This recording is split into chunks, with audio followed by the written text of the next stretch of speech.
In today's class, I'm going to explore something about working with the multimodal data.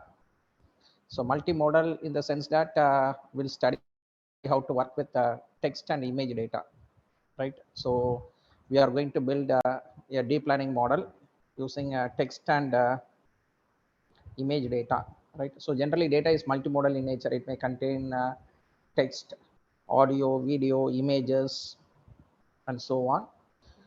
In this presentation, I will focus only on working with text and images, and we'll study this multimodal deep learning technique with respect to disaster response system, right? So whenever there is an like a disaster or emergency response system, we need to go for some models, right? So emergency, it may happen anywhere and at any time, right? So for example, whenever we have some cyclone, or whenever you have some natural calamity, right?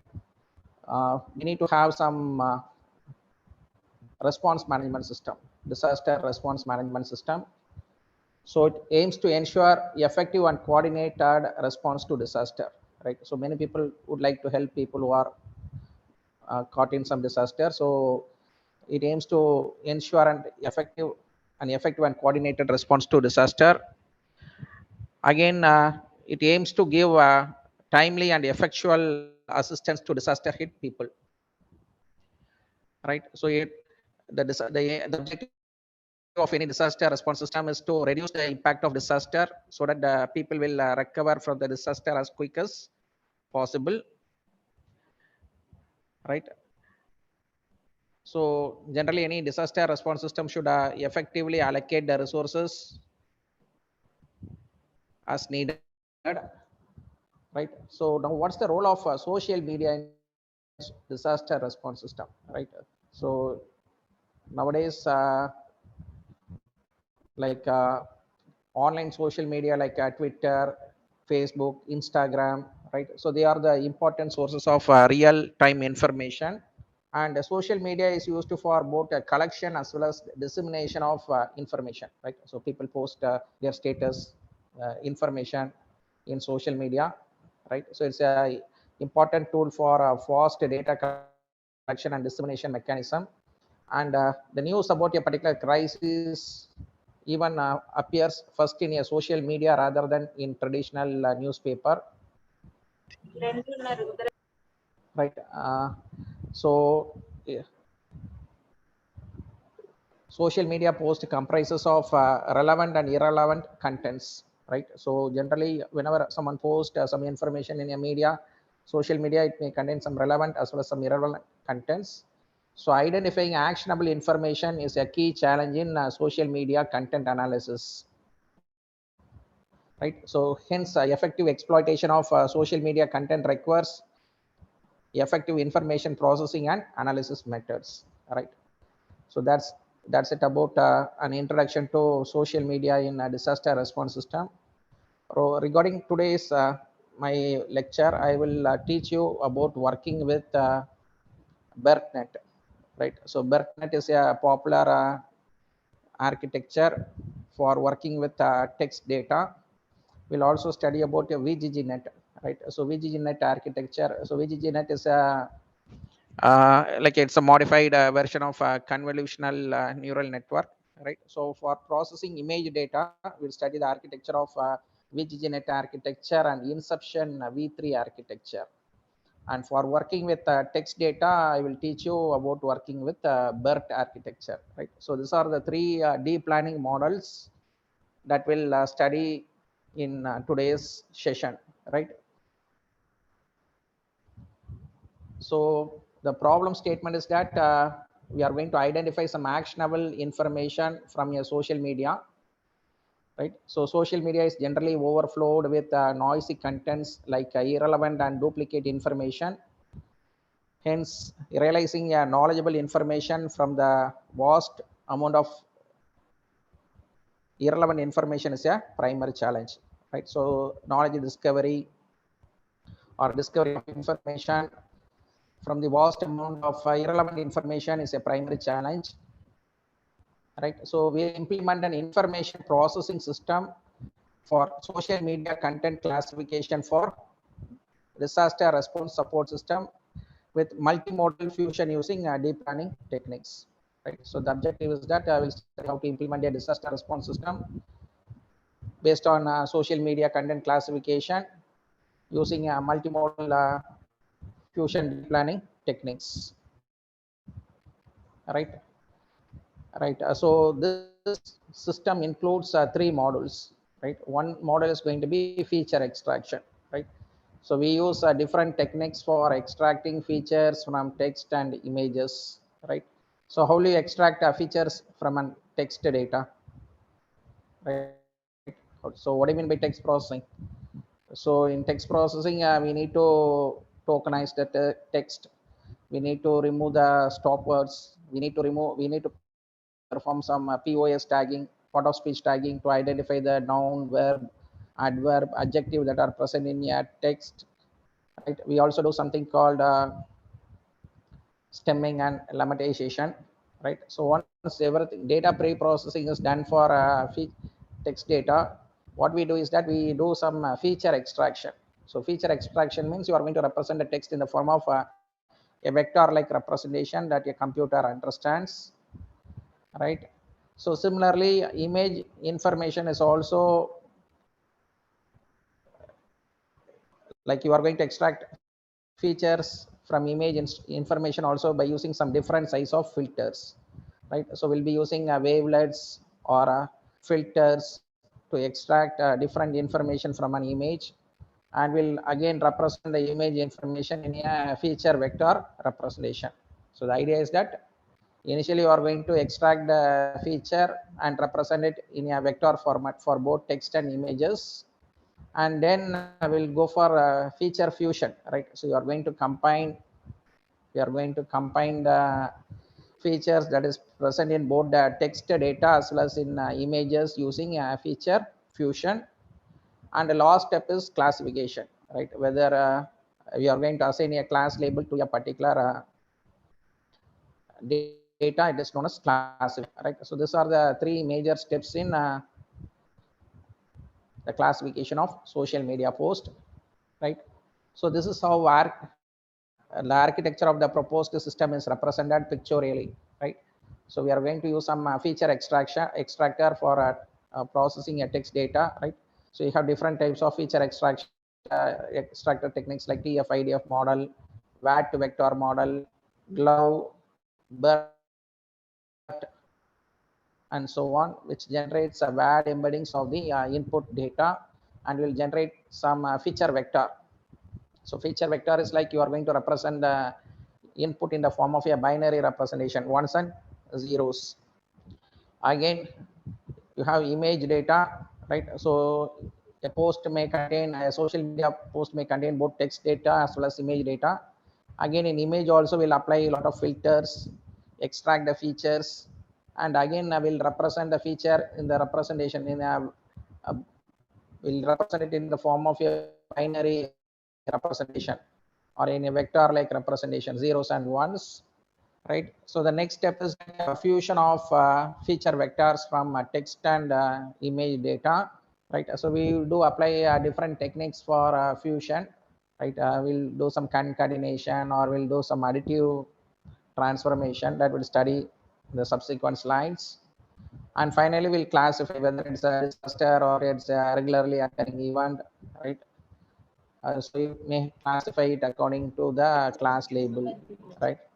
So, so what do you mean by supervised learning? Generally, in supervised learning, what we do is that uh, we build a model using a training data, right? So a model is built using a training data, and once a model is built and it's being validated, we'll be using the model to predict the class label for an unseen data, right? So you will train the model with different types of disasters, right, based on the social media, and once given some input, it should be able to predict whether it's going to be a disaster like event or it's a normal or a regularly occurring event and so on, right? So In this model, we have feature extraction, extract both text and image features and represent it in a vector-like format. Then we have this feature fusion, where we are going to combine the features from both text model as well as image model. And finally, we'll have a classification module which will classify the unseen data into one of the available classes, right? So regarding the feature extraction techniques available for text-based information, we have like one hot encoding, bag of words, TF-IDF model, time frequency, inverse document frequency model, and so on. Right. So these are the conventional methods for generating a feature vector. Right. So generally, whenever you represent a feature vector, we represent it in the form of an matrix-like format. Right. So generally, rows, they are used to represent the documents, and the columns, they represents the terms in the document. Right. So rows represents the documents, and columns, they represents the term in the document. The presence of one in a particular matrix indicates the presence of a particular term in a document, right? So we have some techniques like TF-IDF model. You have a frequency model based on which you will be generating the vector, right? So we'll also have some neural network based word embedding algorithms like word to vector, GLOW, and BERT. So in today's class, we'll study about this popular technique BERT for generating a word embedding, right? So how to convert a given input text into a vector like representation, word representation. We'll study a model, right?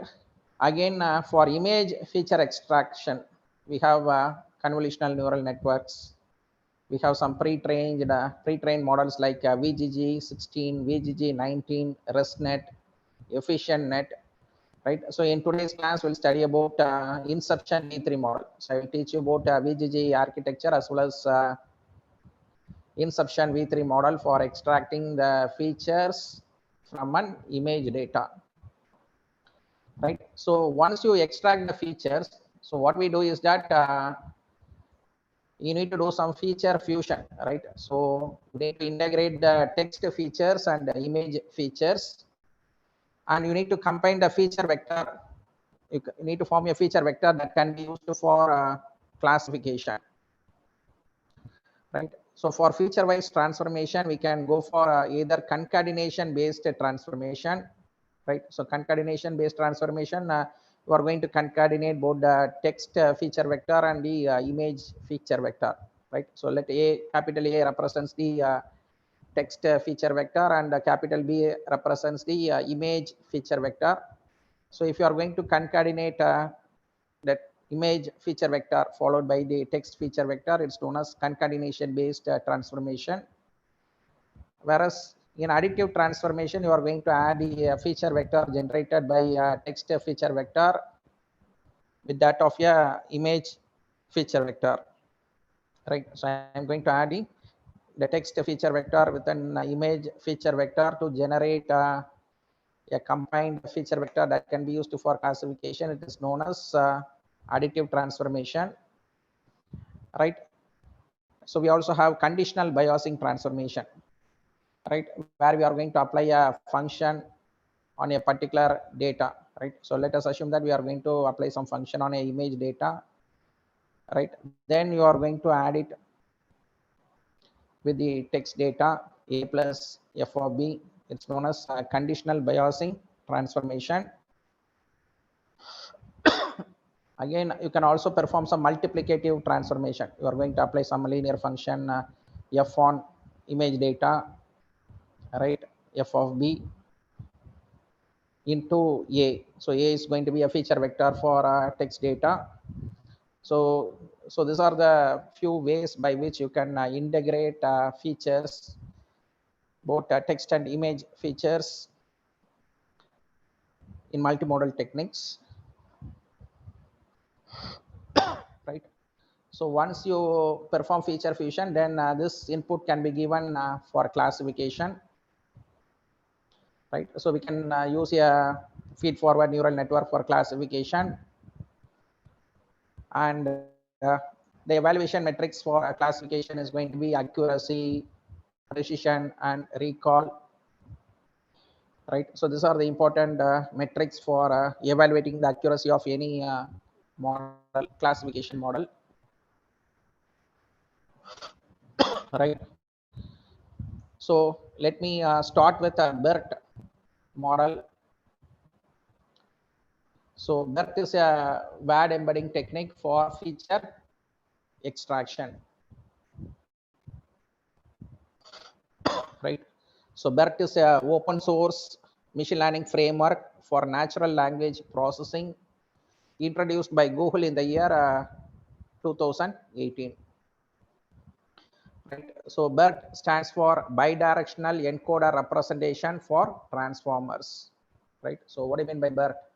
Bidirectional encoding representation for transformers.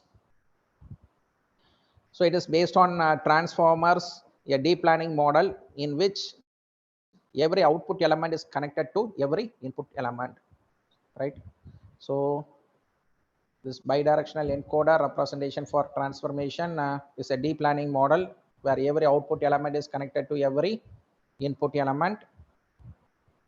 So why do we study BERT? So it's a popular framework which has achieved a groundbreaking results in 11 natural language understanding tasks, including sentiment analysis, semantic role labeling, sentence classification, and disambiguation of polysemous words or words with multiple meanings, right? So BERT is a very popular model for text classification, right? So given a piece of text, you need to classify whether it's going to be positive, negative, or neutral, right?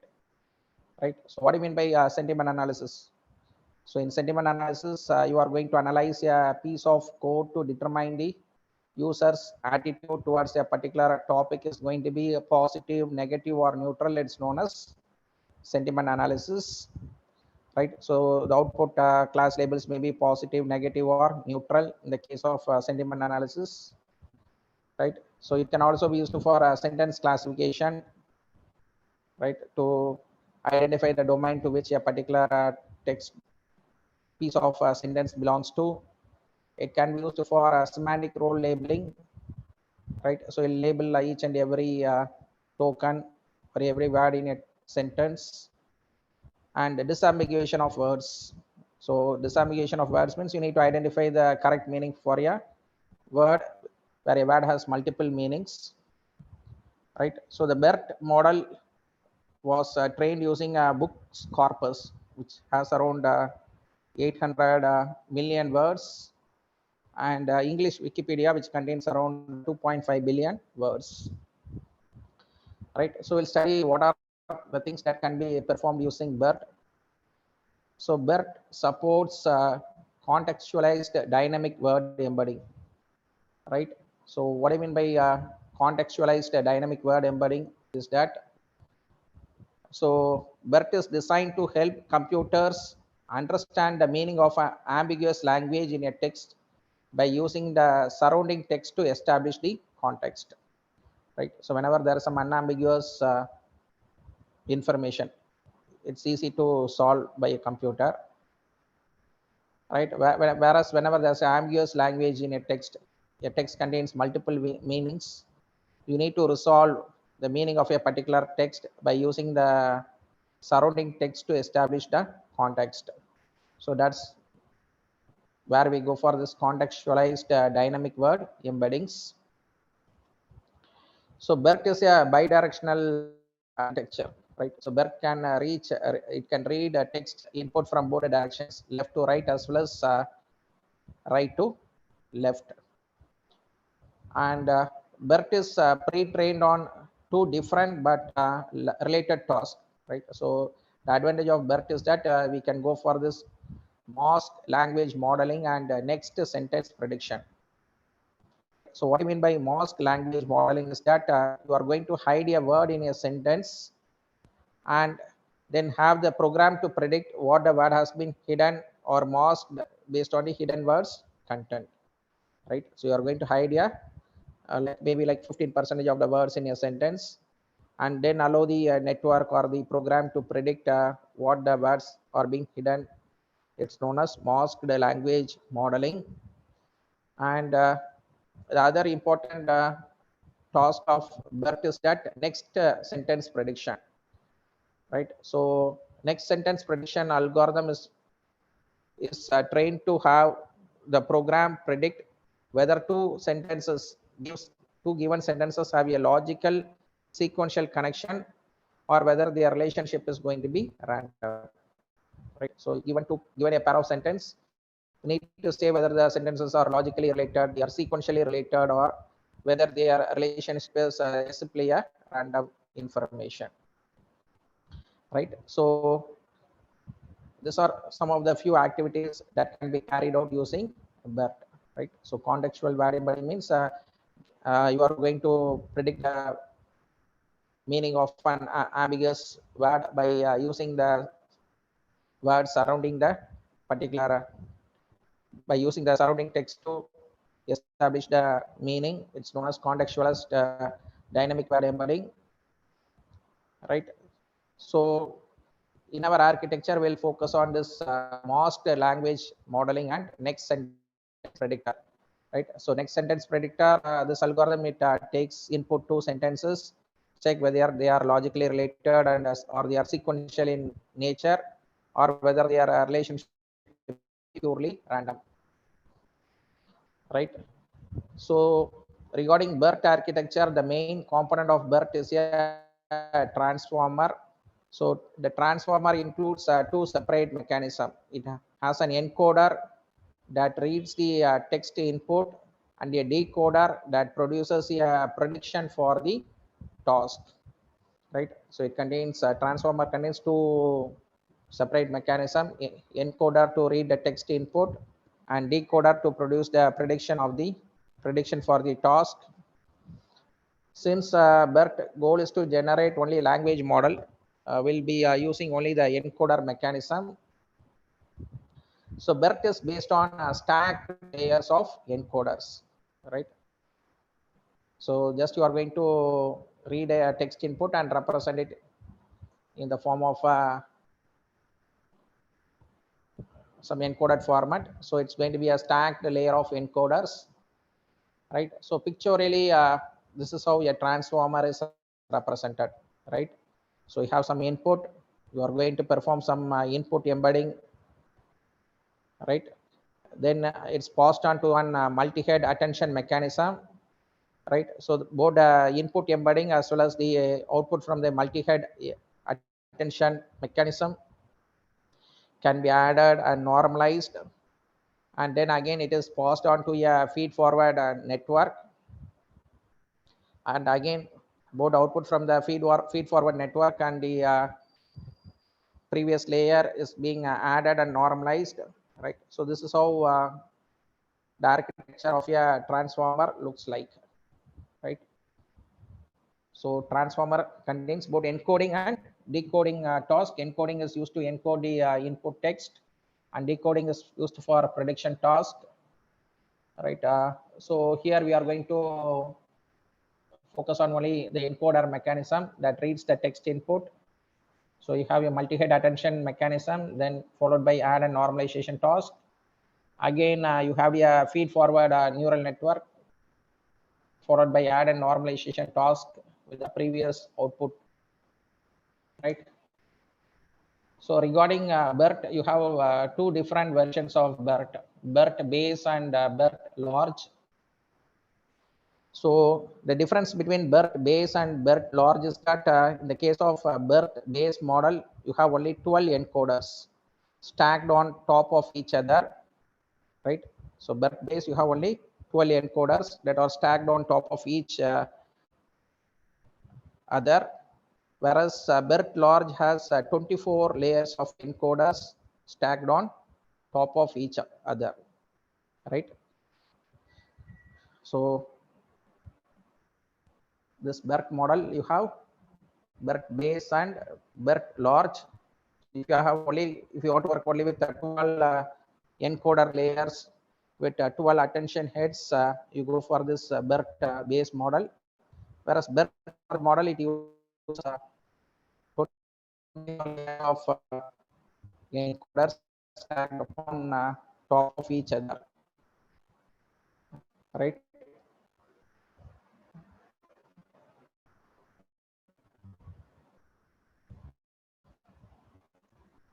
Right. So we'll study how is trained originally. So basically, some two training strategy, masked language modeling and next sentence prediction, right? So BERT is trained using masked language modeling and next sentence prediction. So in the case of masked language modeling, what we do is that before feeding the word sequence into BERT, 15% of the words in each sentences are replaced with a mask, right? So we are going to hide 15% of the words in a sentence. So this means that it is converted into a token which is called as masked token, right? Then the model attempts to predict the original value of the masked words based on the context provided by the other non-masked words in the sequence. So this is known as masked language modeling, right? So before you present a sentence or a sequence of word to what you do, you are going to mask 15% of words in the sentence, and you are going to replace the masked words by means of and you are going to feed this masked sentence to a BERT network.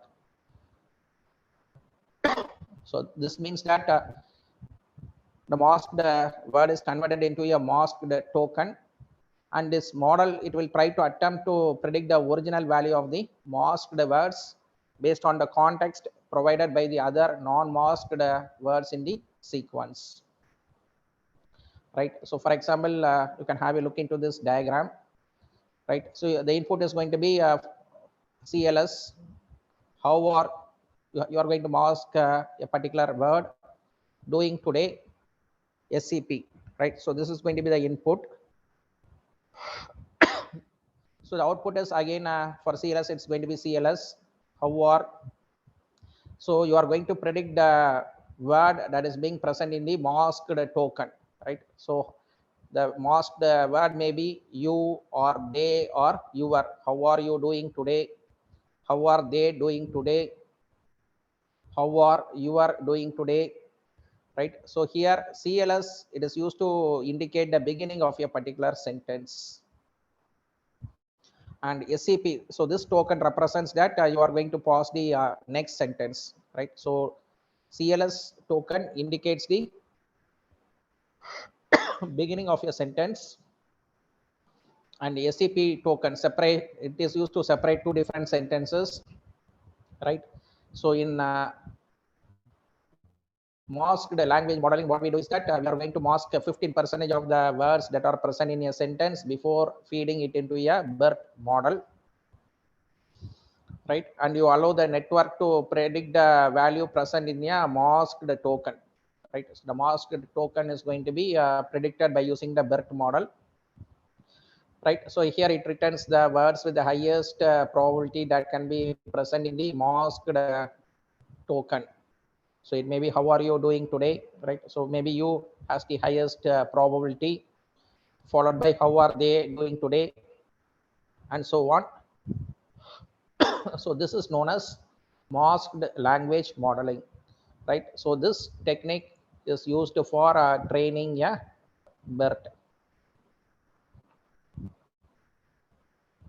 right? So this is how the first model is being used. The second thing is going to be next language prediction, right? So in training, you can either go for language masked language modeling, or you can go for a next sentence prediction, right? So in this training process, the BERT is going to receive a pair of sentences as input, and it predicts whether the second sentence is the pair of the first sentence, right? So it is going to receive pair of sentences as input, and it needs to learn and predict whether the next second sentence is the pair of the first sentence, right? So whether the second sentence logically follows the first sentence, whether the second sentence sequentially follows the first sentence, and so on, right? So during the training phase, 50% of the input are pairs, in which the second sentence is the pair of the first sentence, while the other 50% is just a random sentence from the corpus, which is chosen from a second sentence, right? So like you are going to build a model using a 50%, a balanced data. So balanced data in the sense like 50% of the inputs are pairs, and whereas the 50% of the input is going to be random sentences, where the second sentence is randomly chosen. So it means that 50% of the sentence they form a pair, and 50% of the sentences they do not form a pair, and you are going to build a model using this balanced data, right? So in next sentence prediction, you pass two input. Once the model is being built, you are going to pass a pair of sentences, right? So for example, the sentence one is going to be I'm going outside. Sentence two is I'll be back after 6. Right here, you need to check whether the next sentence logically, the second sentence logically follows the first sentence, logically and sequentially follows the first sentence. And here, yes, the class label is going to be predicted as by an BERT module. So I'm going outside. I'll be back after 6. Right. So let us take care of this second test case. I'm going outside. You know nothing, Jon Snow. Right. So here the second sentence does not logically or sequentially follows the first sentence. Right. So for performing this type of task, like next sentence prediction, we can go for BERT model, right? So BERT model can be effectively used for masked language modeling. So what do you mean by masked language modeling? You are going to feed some words as an input to a BERT network. Before feeding a sentence to a BERT network, you mask 50% of the words that are present in a sentence, and you are going to generate the masked tokens, right? You are going to predict the value of the masked tokens in the output layer, right? You are going to generate the value for the masked tokens in the output layer. It's known as language modeling, right? Masked language modeling.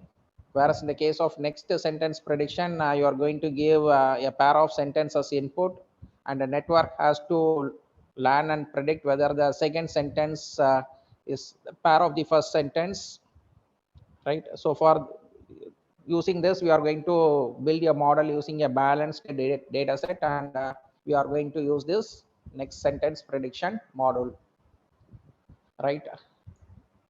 So this is how the BERT works. So input is going to be text, right? So input is going to be a sequence of words in a sentence. Maybe like 15% of the words can be masked in a sentence, and it's fed into a transformer encoder, right? So the output is some fixed length encoding of the text, right? So you are going to have some fixed length encoding of the text in the output layer, right? So BERT algorithm, it takes input as a text input, and it passes through various encoders, right? So it passes in the case of BERT, you have a stacked layer of encoders, right? So it is going to pass it through various encoders, and it gives us some finite length encoding of that text, right? So it is going to return a finite length encoding of that particular text. So this encoding represents the particular sentence, right? So this is how the BERT algorithm works, right? So the output of the transformer block is known as BERT embeddings, right? So if you look into the BERT embeddings, first the tokens are being generated, and these tokens are given to encoder blocks, right? So for each and every word, the tokens are generated and these tokens are given to the encoder blocks.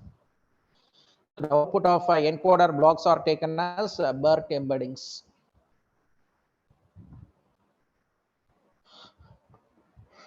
Right. So BERT, you are going to generate some tokens. So BERT tokens are a combination of token embeddings, segment embeddings, and position embeddings.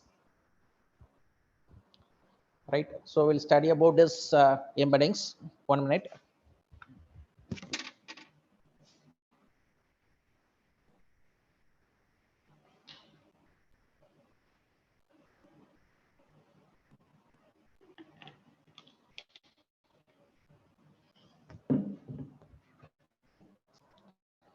Right. So BERT tokens, tokenization, it involves token embedding, segment embeddings, position embeddings, and so on. So regarding token embeddings, the BERT first divides the sentence into a list of tokens of particular size, right? So you are going to segment a sentence into a sequence of words. So it divides the sentence into a list of tokens of particular size.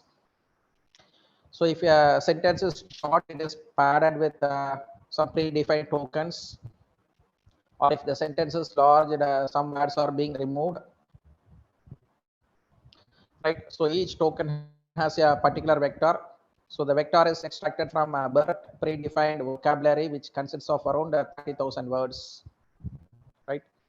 So you are going to generate a token for each and every word. So it should be of so first it's going to divide the sentence into a sequence of words, and if a sentence is short, it is being padded with some predefined tokens. If the sentence is very large, we are going to remove some words, and each and every word is being transformed to a token that has a particular vector. So the vector is extracted from BERT vocabulary of 30,000 words, right? So what do you mean by segment embedding, right? So in BERT, you can have multiple sentences, right? So we must know whether a particular token belongs to a sentence A or sentence B in BERT, right? So we can achieve this by generating a token, fixed token called segment embedding for sentence A, and some other fixed token for sentence B, right? So in the case of BERT, you are going to pass a sequence of sentences. You can do something like a next sentence prediction using a BERT, where you have two sentences. You accept a pair of sentences to check whether the segments are logically related or they follow sequentially one another, right? To identify a particular word embedding belongs to a sentence, we go for this segment embedding, and then positional embedding. So it is designed to help the model learn some notion of sequence and relative position of tokens, right? So in order to correctly position the tokens, relative position of tokens, and to learn some notion of sequence, we go for this positional embeddings, right? So it helps to represent the meaning of a specific word depending on its position, right? And we can also go for some padding to make the input sequences in a batch that has the same length, right? So some sentences may be very small, some may be very large, right? Then we need to go for this padding. So segment embedding is used to identify whether a particular word token belongs to a particular sentence or not, right? So it is used to assign some token for a particular sentence one, followed by a segment for some other sentence two, and so on, right? So these are the things that are being done in before generating token embeddings. We have segment embeddings and positional embeddings, right? So the transformers, they have two separate mechanisms: an encoder that reads the task, reads the text input, and decoder that produces the prediction for the task, right? So given some input words x1 and x2, you are going to pass it through a self-attention mechanism, right? So it is being added and normalized with the input from the previous layer, right? Again, it's being passed to a feed forward neural network, right? Again, it's being added and normalized with the output from the previous layer, right? So similarly, we have a stack of encoders in the case of BERT, right?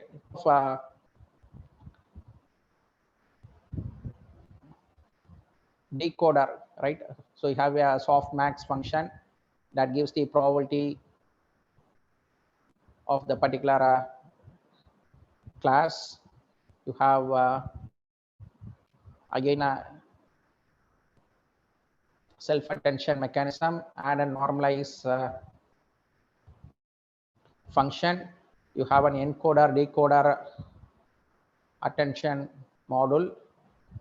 You have add a normalize function, feed forward network, and so on, right? So this is how a transformer is being implemented, right? So here we'll be using only encoder representation. So just a self-attention mechanism followed by add and normalization operation, followed by feed forward neural network, again followed by add and normalization operation. So this is going to represent one encoder. So we have a stack list of encoders,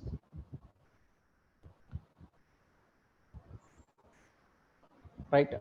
So what I mean by a self-attention mechanism is that it allows the inputs to interact with each other and find out who they should pay more attention, right? So the input will interact with one another and they will find out whom they should provide more attention. So the output aggregates, the outputs are the aggregates of this interaction and attention scores, right? And finally, BERT output, each position output a vector of size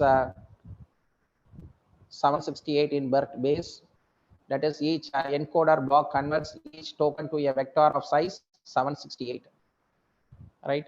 So in addition to this, the vector of CLS can be taken as the representation for the whole sentence, right? So this is how BERT WAD embedding works, right? So you are going to give a sentence or a pair of sentence as a input to the transformer block. So it passes on multiple transformer blocks in a pre-trained BERT module. Then you have a hidden layer, then you have a fully connected layer, and finally you add a classifier at the end of the BERT output, right? So this is about working with BERT model, bidirectional encoder representation for transformers. So just wanted to know, like, how many of you are able to follow this?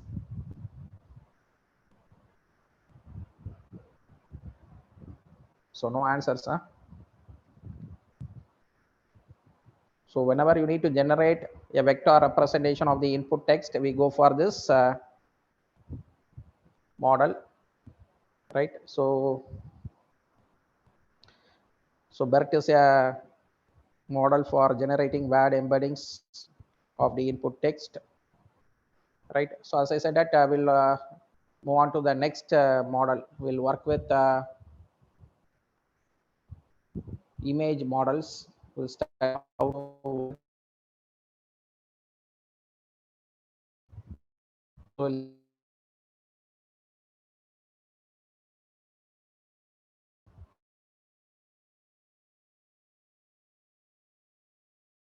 will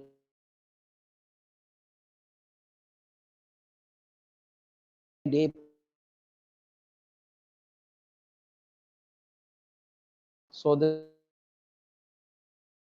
an accuracy of which contains 14 million images belonging to 1000 classes, right? So the accuracy of VGG network was around 92.7% in ImageNet dataset, which contains more than 14 million images belonging to 1000 classes.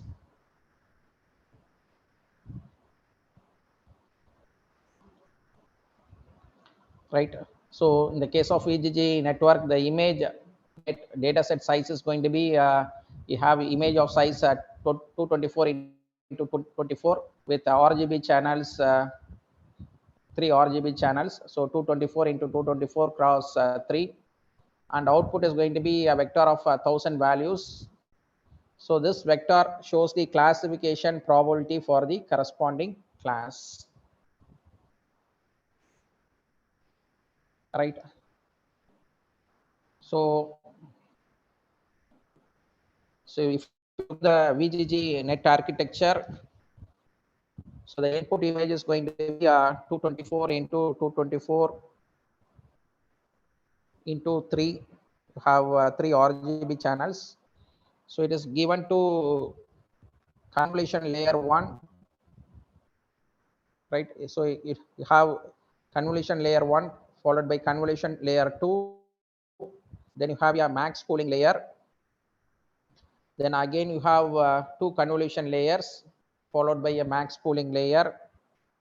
Then we have 3 convolutional layers, right? So convolution layer, 3 convolutional layer, and then you have a max pooling layer, then followed by convolution layer 1, convolution layer 2, convolution layer 3, followed by a max pooling layer, right? Again 3 convolution layers followed by a max pooling layers, 3 fully connected layers, FC1, FC2 and FC3, and finally an output with 1000 values, 1000 nodes, right?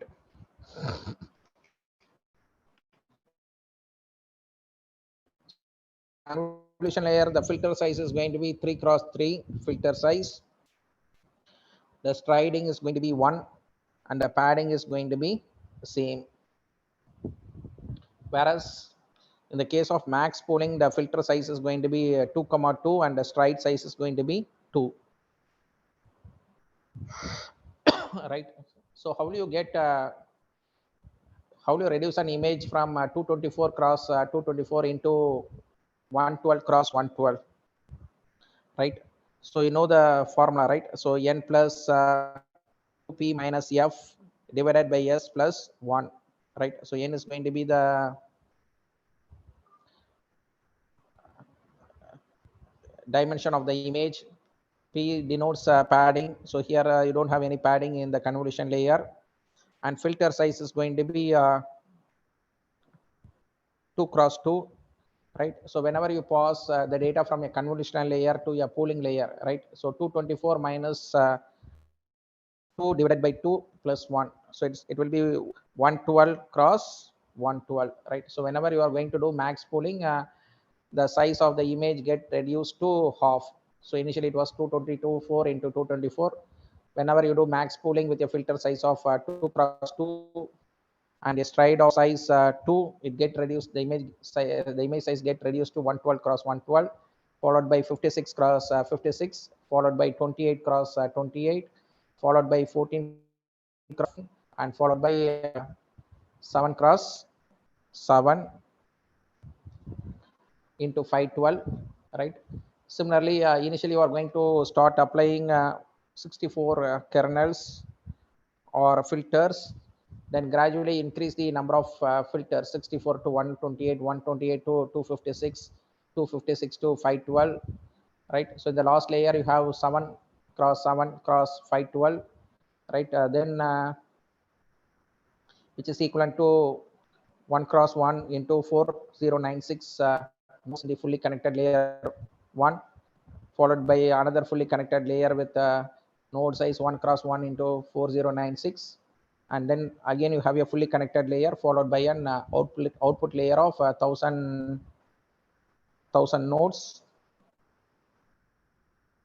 right? So here generally in VGG 16 and VGG 19 architecture we use a ReLU activation function, right? So the advantage of ReLU activation function or how it works is like it will output the input directly, right? So it will output the input directly if the if it is going to be positive, right? So if the input is going to be positive, input directly, otherwise it will output it as 0, right? So it is a linear function that will output the input directly if the input is going to be positive, and if the input is going to be negative, it will output 0. And similarly right? So it is right. So it's very popular because it was able to resolve the vanishing gradient problem, right? So vanishing gradient problem is that in some cases the gradient will be vanishing small effectively and prevent the weight from changing its value, right? So if the weight changes occurs very slowly, it's known as vanishing gradient problem, right? So VGGNet was having a fixed architecture. So the advantage of VGGNet is that it has a fixed architecture. It has around 13 convolution layers plus ReLU activation function. It has some 5 max pooling layers, and it has 3 fully connected feed forward layers. And if you pictorially represent it, right? So initially the image size is going to 24 cross 224 into 3. So you have 3 channels, and the image size is going to be 224 cross 224. Initially you are going to apply 2 convolution layers followed by max pooling. Then you have 2 convolution layers followed by max pooling. Then 3 convolution layers followed 3 convolutional filters followed by max pooling. 3 convolutional filters with ReLU activation function followed by max pooling, and finally 3 convolutional layers or convolutional filters with ReLU activation function followed by max pooling. You have 3 fully connected layers, and output is going to be 1000 nodes, right? So whenever you apply max pooling, the size of the image get reduced to half, right? So using this formula, n plus 2p minus f divided by s plus 1, where n denotes the dimensions of the image, p denotes padding is done or not, f is going to be the filter size, s is going to be the size of the stride. So you'll be able to reduce the size of the image, all right? Sir, So first, sir, excuse me, sir. yes, madam. Sir, one small suggestion needed, sir. Sir, how to count the if a VGG 16 model, how many layers are available in VGG 16 model? How to count the layers? I need that, sir. Can you please tell me, sir? I've lost. Okay, sir. Madam, I think it's available in this image, right? So first you have 2 convolutional layers followed by a max pool function. There are totally 3 layers, sir. In first session, 224 plus 224, it is 3 layers. After that, three. You are going to apply a filter of size 3 cross 3. Oh. You are going to apply 64 filters of size 3 cross 3 yes, on sir. an image of size 224 cross 224. Yes, sir. In that is first layer. The total. Yes, yes. Okay, sir. If VGG 16 means that is totally 16 layers, sir. Yes, madam. Okay, sir. Thank you, sir. Right, madam. So it's a very uniform architecture, right? So generally, given any input image, you follow the same procedure, right? So you are going to apply 2 convolutional filters with ReLU activation function followed by max pooling. Again, 2 convolutional filters of size 3 cross 3 plus ReLU activation function followed by max pooling. Then 3 convolutional, you are going to use 3 convolutional filters on that image, 3 cross 3 convolutional filters plus ReLU activation function followed by max pooling, right? So you have like 3 convolutional filters followed by max pooling, 3 convolutional layers again followed by max pooling, 2 fully connected layers of node size 4096, and finally the output is going to be 1000 nodes, right? So this is how the architecture of a VGG network is being given, right? So the input size is going to be, the initial input size is going to be 224 cross 224 into 64 is going to be the number of filters or number of kernels that is being applied on the image, right? So here the things that you need to remember is that convolution filter size is going to be the case of convolutional layer, the filter size is going to be 3 cross 3 and the stride value is going to be 1 and the padding is going to be same. Whereas whenever you are going to apply max pooling, the filter size is going to be 2 cross 2 and the stride value is going to be 2. So whenever you apply max pooling, the size of the image gets halved, right? So initially it's 224 cross 224, it reduces to 112 into 112, right? So this table it easily summarizes the different layers, right? So first 2 convolutional layers followed by 1 max pooling. Third and 4 again you are going to apply convolutional layers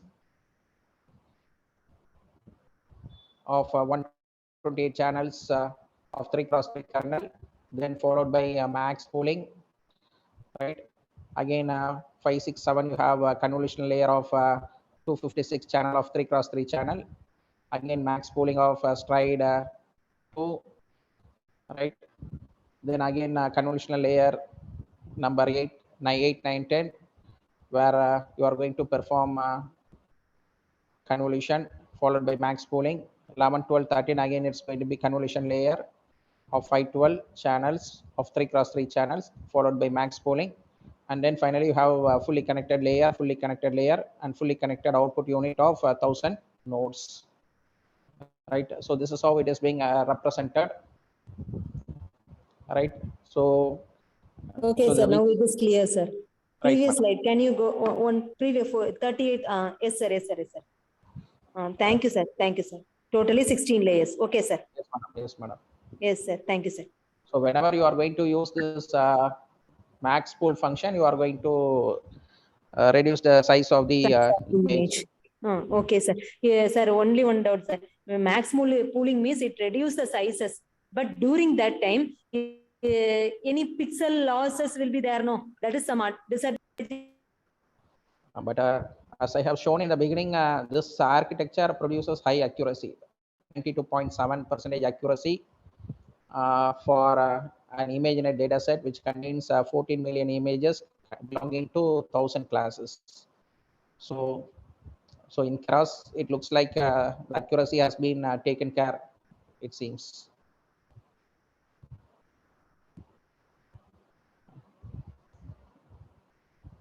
So hope you can.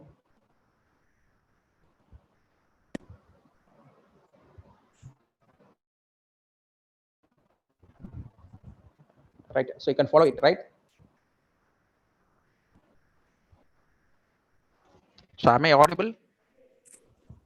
Yes, sir. Yes, sir. You are audible. Right. So we have seen one text model, BERT, how to generate VAD embeddings using BERT model. We have studied one image model, image feature extraction model, VGGNet. Let me teach you one more model, InceptionNet, which is again used for processing images. So it's one of the popular network. So InceptionNet is introduced by Google in the year 2014. Right. So Inception network was an important milestone in the development of CNN classifiers. Right. So prior to its introduction, most popular CNN, they are just stacked convolutional layers, deeper, hoping to get more performers. Right. So we are using some stacked convolution layers, hoping to get more performance, whereas Inception network is a wider network rather than a deeper network. Right. So here the input size is going to be 299 into 299 into 3, and output is going to be 8 cross 8 into 2048. So let us look into the architecture of Inception V3 architecture. Right. So Inception, it has 3 models: Inception model 1, Inception model 2, Inception model 3, and so on. So this is the first version, Inception version 1, model 1, right? So here, if you look into it, from the previous layer, you have 1 cross 1 convolution, 3 cross 3 convolution, 5 cross 5 convolution, 3 cross 3 max pooling, right? And then it moves on to the, it performs filter concatenation, right? So why do we have different size of filters? Right. So here the model will learn parallelly. The model will learn from parallel filters of different sizes and multiple scales, right? So you are going to use a 1x1 filter, 3x3 filter, 5x5 filter, and then you perform 3x3 max pooling, and finally you are going to perform a filter concatenation. So why do we go for different size of filters at different scale, right? So we use different size of filters because the information is spread across the, generally the information is spread across the image, and whenever you need to extract some small information, we need small size filters, and only the large information can be extracted from the large size filters, right? So whenever you are going to have filters of multiple size in the same level, we can carry every information, right? So big filters will capture information in large area, whereas small filters will be able to capture information in a small area, right? So different size of filters will capture different size of information, right? So that's the idea behind the Inception version 1, model 1, right? So you have 3 different types of filters: 1x1 convolution filter, you have 3x3 convolutions, 5x5 convolution, then you have 3x3 max pooling, then you perform the filter concatenations, right? So this Inception V1 model, it learns from parallel filters of different sizes. So why do we go for parallel filters of different sizes? That so the location of information present in an different images, they may vary. So therefore it's difficult to choose the right size filter, right? So the bottleneck is that it's difficult to choose the correct size of the filter. So we have to choose a filter size depending on the information size, right? So if you are having multiple filters of different size at the same level, they can capture every kind of information, right? So this is the idea behind the Inception version model 1. So this is a NA version, right? So hope you can understand this model.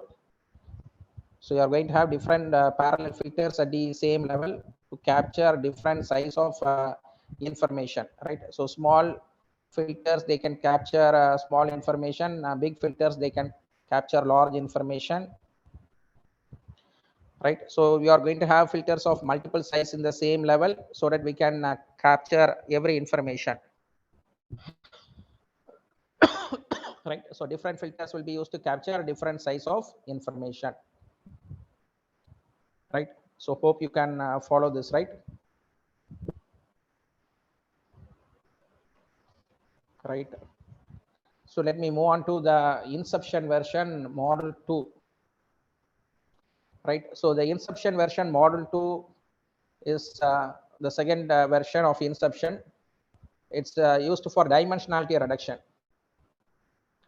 right? So dimensionality reduction means you are going to reduce the number of parameters. So reduce the number of parameters means automatically it reduces the computational time and computational usage of computational resources.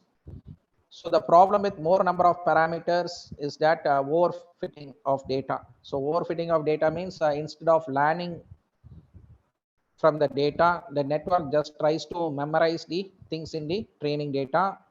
It also occupies, it also uses a lot of computational resources. So what we do is that we are going to go for Inception version V2, where we are going to go for reducing the number of parameters, right? So here what we do is that from the previous layer we have 1x1 convolution, 1x1 convolution, 1x1 convolution, then you have 3x3 max pooling. In the next layer you have 3x3 convolution, 5x5 convolution, and 1x1 convolution. So what we do is that so we are going to add 1x1 convolution to limit the number of channels and dimensions before 3x3 convolution and 5x5 convolution, right? So here we are introducing 1x1 convolution before 3x3 convolution and 5x5 convolution to limit the number of channels, Again, you are going to do 3 cross 3 max pooling followed by 1 cross 1 convolution, right? So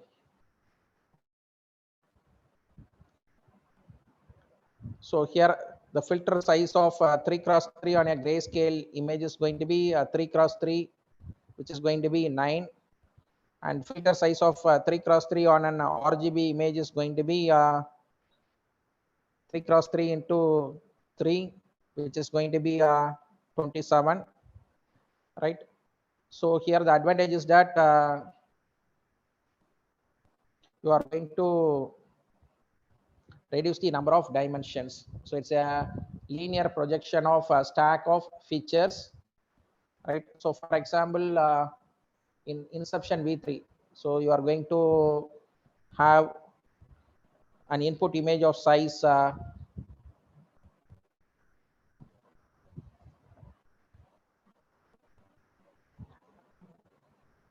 right? So you are going to have a image of size 32 cross 32. Here it's going to be 64 into 64 into 192, right? So where 192 is going to be the number of channels. Let us apply, you are going to apply 1 cross 1 convolution filter before applying 3 cross 3 filters or 5 cross 5 filters.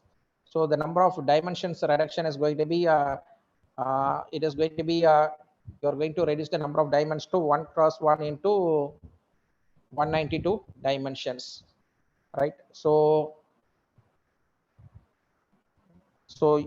it reduces the number of channels, right? So the computation time will be less now. So that's the advantage of this Inception V2 model. And then we'll study about Inception V3. So GoogleNet has 9 Inception models in total, 22 layers stacked linearly. So it's a pretty deep classifier, therefore it's subject to vanishing gradient problem, right? So to prevent the middle part of the network from dying out, two auxiliary classifiers are introduced, right? So we'll study about Inception V3 model. So Inception block A, it is used to factorize large convolutions into smaller convolutions, right? So whenever you have large convolution, you are going to replace one 5 cross 5 convolution into 2 3 cross 3 convolution. It's known as factorizing larger convolution into smaller convolution. In Inception block B, you are going to factorize the information into asymmetric convolution. And Inception 3 block C, again you are going to factorize into asymmetric convolution. And we also have an auxiliary classifier to tackle the problem of vanishing gradients, right? So if you look into this Inception block A, right? So Inception version V3, we have 3 blocks. Block A, right? So from the previous layer, you have 1 cross 1 convolution, 1 cross 1 convolution, 1 cross 1 convolution, and 3 cross 3 max pooling.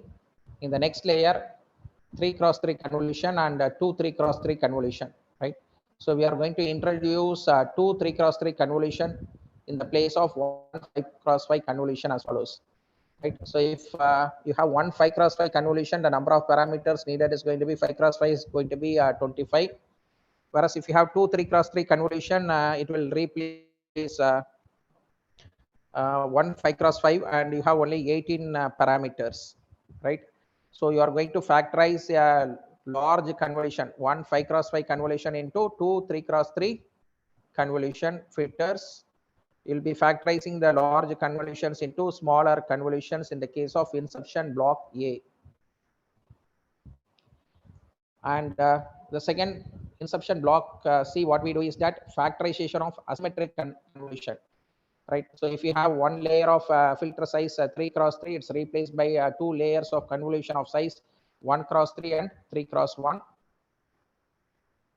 right? So for example, of 3 cross 3 filter has 9 parameters.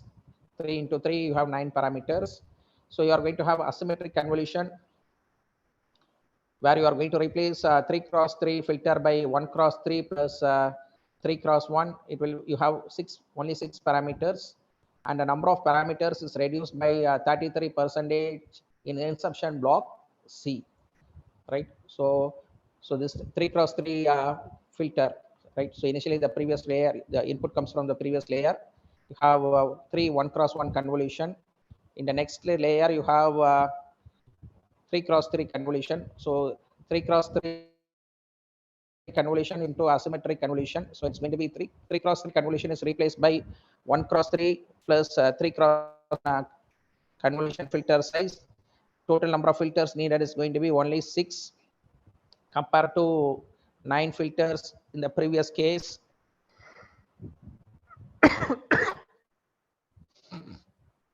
Right. So again, whenever you have 3 cross 3 convolution, you are going to replace it by asymmetric convolution values 1 cross 3 plus 3 cross 1. So this is how you factorize the information in asymmetric convolution. So this is how the block C is being organized. Right. So hope you can follow this.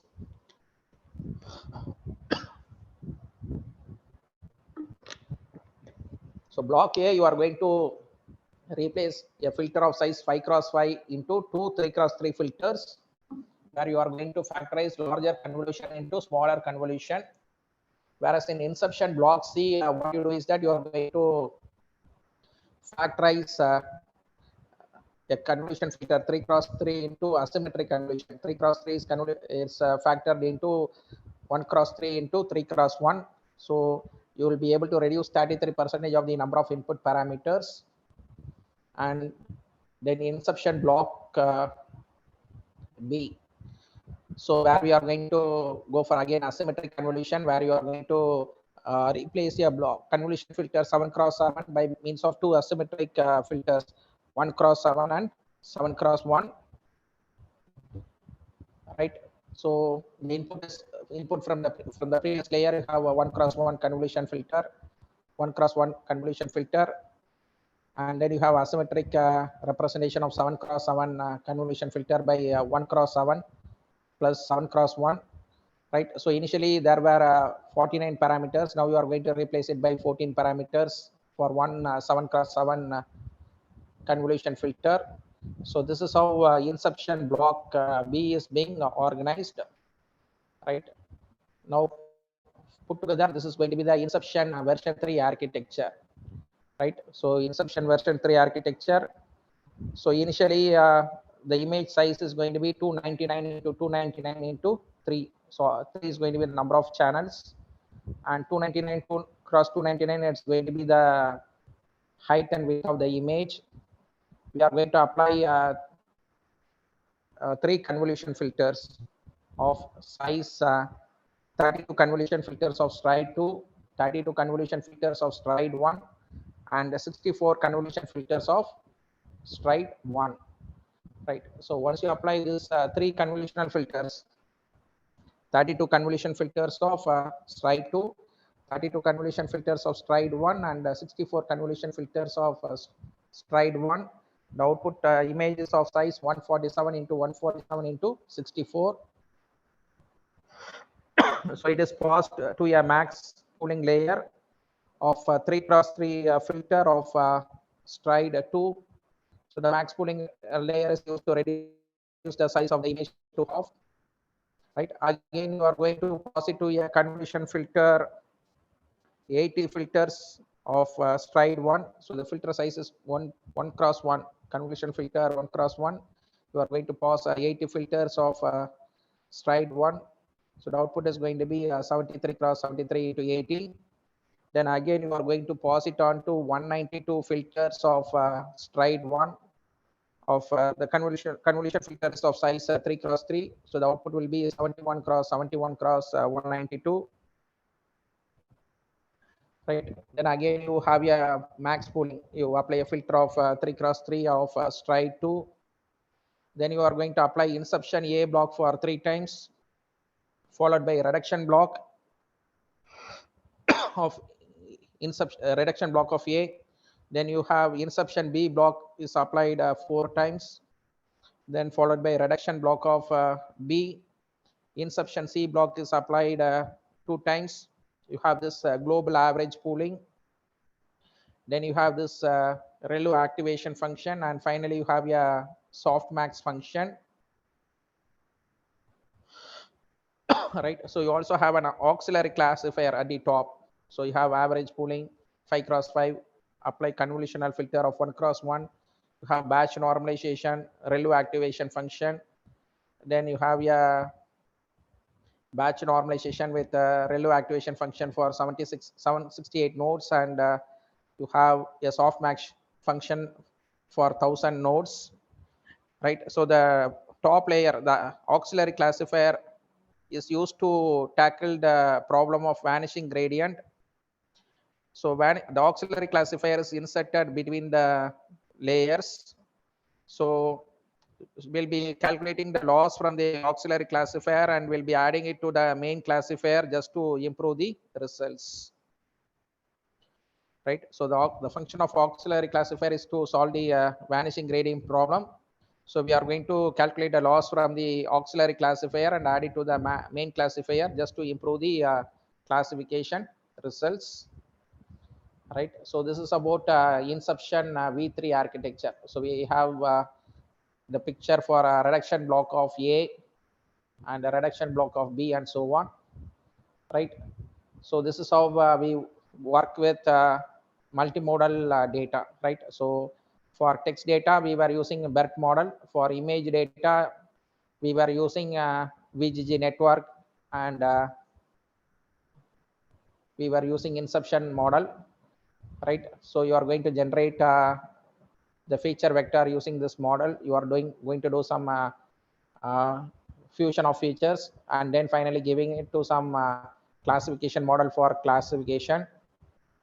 Right, so this is how a study of social media analysis for disaster management has been done. Right, so we are going to leverage both text data and image data. Right, so extracting useful information in spatial computing environment gives us access to large amount of unstructured multimodal data. Right, so generally identifying the disaster relevant data is a primary task for social media utilization. Right, so this work can be extended or refined for event detection and localization, where the particular disaster has occurred, in which locality and what type of event has been occurred. Right, so this is about working with multimodal techniques in deep learning. Right, so that's it from my side. So any